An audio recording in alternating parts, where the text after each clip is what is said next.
वडोदरा नागरिक संघर्ष मंच के तहत नरेंद्र रावत समेत के कई अग्रणियों की ओर से आज म्यूनिसिपल कमिश्नर दिलीप राणा को आवेदन पत्र दिया गया।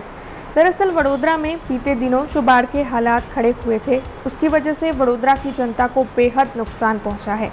आर्थिक नुकसान तो लोगों को हुआ ही है, लेकिन उसके अलावा कई लोगों ने अपने परिजन भी गंवा दिए हैं। ऐसे में बाढ़ की इस समस्या को हमेशा के लिए सुलझाने की मांग वडोदरा नागरिक संघर्ष मंच साझा कर रहा है।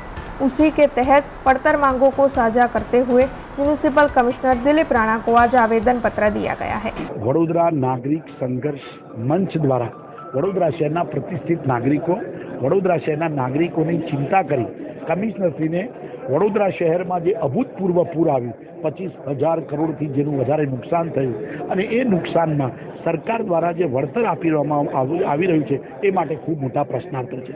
વિશ્વામિત્રીને કેવી રીતે રોકવી, પૂર ભવિષ્યમાં ન આવે એ વાત અલગ છે। અત્યારે પૂર વખતે પણ સરકાર અને શાસન સદંતર નિષ્ફળ નીવડ્યું હતું।